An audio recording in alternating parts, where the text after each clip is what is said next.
Monsieur Sa, je vous remercie pour la présentation et je pense que ça aurait été bien si vous l'aviez présenté vous-même et assumé à la réunion de quartier qui s'est tenue au Parc Sud il y a quelques semaines. Ça aurait évité un certain nombre de questionnements ou de commentaires de la part d'habitants vis-à-vis d'experts qui ne maîtrisaient pas forcément la pleine connaissance du quartier devant des habitants évidemment inquiets. Donc merci pour cette présentation. Évidemment, j'ai une intervention importante à faire sur ce sujet des tournuages et de l'ensemble du quartier, de la rénovation du quartier, pour vous dire d'abord que la rénovation de ces tours en particulier et la rénovation du quartier plus largement fait évidemment partie des priorités et quelque chose que nous demandons depuis bien longtemps. Donc évidemment on partage votre préoccupation. Donc ce que je vais dire est plus une question de méthode et d'inquiétude profonde sur l'aboutissement de ces projets. La première remarque que je veux faire, c'est sur la concertation, donc la méthode et la concertation avec les habitants. Vous dites que vous la lancez à partir de maintenant. Permettez-moi de dire que là, vous prenez les pieds vous-même et vous tombez dans votre propre piège de la démocratie participative, parce que vous n'en avez pas fait sur ce sujet et que celle qui va être soi-disant lancée est un leurre. Et moi, je dénonce ce soir la supercherie de cette démocratie participative. Vous avez lancé un certain nombre d'études avec des cabinets de conseil importants qui coûtent très cher à la ville, qui ont donné un résultat. Moi, ce que je crois, c'est que le résultat, il est là, il est écrit, et que la concertation ne va servir, et vous le dites vous-même d'ailleurs, en page 2 là, de la délibération, ne va servir que de repérer les secteurs prioritaires, et certainement pas de reparler du fond du projet. Et de proposer éventuellement des scénarios alternatifs pour ces secteurs prioritaires. Donc absolument pas de concertation sur l'ambition globale que les habitants peuvent avoir pour ce quartier. C'est pas moi qui le dis d'ailleurs. Je reprends un compte-rendu que j'ai pu avoir, divers comptes-rendus d'ailleurs que j'ai pu avoir, d'une réunion qui s'est tenue à quelques jours de la réunion de quartier dans la salle Maxime Gorky avec des amicales de locataires qui s'en sont pris violemment à cette méthode de travail que vous avez mise en place et qui vous ont énormément reproché de ne pas avoir été consultés, de ne pas être dans le processus de concertation, de ne pas avoir pu phosphorer, je cite, avec vous sur ces sujets-là. Ça vous a été reproché à ce moment-là, ça vous a été reproché par les habitants lors de la réunion de quartier quelques jours plus tard. On avait l'impression d'études qui ont été faites, qui sont réalisées, qui en plus, et j'y reviendrai, ne semblent pas réellement abouties ou pertinentes, qui sont proposées comme ça aux habitants sans qu'ils n'aient pu être intégrés à aucun moment dans les fameux jurys dont vous avez parlé tout au long de cette réunion de quartier ou dans le choix des différents projets. Dans la convention qui est proposée, qui est sur table,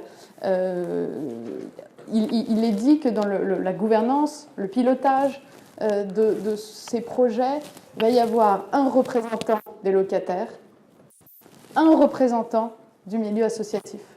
Est-ce que ça suffit pour représenter près de 15 000 habitants? Vous parlez de l'association Authenticité. Est-ce que l'association Authenticité représente l'ensemble des habitants? Est-ce qu'un représentant des locataires peut représenter l'ensemble des amicales? Est-ce que même les amicales de locataires peuvent représenter l'ensemble des habitants? Donc c'est un leurre, et je vous le dis, je pense que le scénario aujourd'hui est écrit et que la concertation avec les habitants ne sera qu'une supercherie. Je renouvelle mon terme parce que ça fait plusieurs fois que je l'entends, que c'est une impression profonde d'habitants qui sont anxieux, et on peut les comprendre, et qui ne se sentent absolument pas consultés sur ce sujet-là. Ça, c'est le premier point. Le deuxième point, peut-être plus fondamental que la méthode, c'est le fond de ces projets. D'abord, qu'avez-vous fait, Monsieur Jarry, depuis 13 ans que vous êtes maire sur le quartier Pablo Picasso en particulier et sur le quartier du Parc Sud. Je vous le dis parce que vous étiez même avant en charge de la politique de la ville à Nanterre, avant ces 13 années de mandat. Et je vous le dis, non pas pour faire de la provoque inutile, mais parce que vous êtes en plein bilan de mi-mandat. Et qu'on a là le quartier emblématique de Nanterre, les Tourailleaux, un symbole architectural, un symbole urbain, une modernité à l'époque architecturale qui impressionne encore l'Europe entière. C'est à la fois, c'est l'image de Nanterre. On parlait de la Boule, c'est un autre quartier qui est l'image de Nanterre. Et il a fallu attendre jusque maintenant pour qu'on s'en préoccupe. Il a fallu les problèmes des Tourailleaux, les problèmes, et je parle sous le contrôle de la présidente de l'office municipal HLM, les problèmes d'isolation, les problèmes de requalification majeurs qui coûtent très très cher à nos bailleurs. Ils ne sont pas apparus il y a 1 an, il y a 2 ans, ou même il y a 10 ans. Ils sont apparus il y a 20 ans. Alors, et plus, si vous voulez insister, tout à fait. À la fin des années 80, on pourrait dire à peu près. Donc, il a fallu qu'on attende jusque-là. Pour mettre en place des études, pour attaquer enfin le sujet. Et vous le dites, Monsieur Sage, vous parlez d'échéances 2025, 2026, 2030. Donc, ça, c'est vraiment le premier point sur le fond. Qu'avons-nous fait jusque-là ? Est-ce qu'on s'est occupé du cadre de vie ? Est-ce qu'on s'est occupé de la propreté ? C'est un sujet qui revient sans arrêt. Est-ce qu'on s'est occupé d'assurer la paix, la tranquillité, la sécurité des habitants du quartier ? Est-ce qu'on peut espérer que dans le contexte actuel, les investisseurs, parce qu'on va en avoir besoin pour monter ces projets, sont prêts à venir comme dans un quartier où on ne s'est pas occupé pendant tant d'années de ces sujets du quotidien, du cadre de vie des habitants. Ça, c'est vraiment le fond de mon inquiétude. Et on en arrive au point crucial. Ces projets-là, leur pertinence, leur coût, leur viabilité, leur faisabilité. Là aussi, j'ai une vraie inquiétude. Il a été question dans les coûts de ces projets de 100 à 150 millions d'euros pour la rénovation globale du secteur. 100 à 150 millions d'euros. On le savait d'ailleurs parce qu'il y a une étude qui a déjà été faite en 2008, non suivie des faits. L'étude Amar qui prévoyait déjà des solutions, qui prévoyait le coût énorme que ça engendrerait.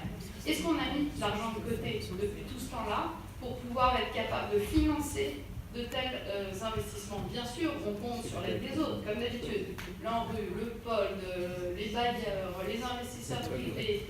Et évidemment, tout le monde sera bienvenu pour participer. Mais est-ce que la ville de Nanterre a, depuis toutes ces années, prévu, en bon gestionnaire, de mettre de l'argent de côté pour financer les investissements nécessaires à la vie des habitants du quartier?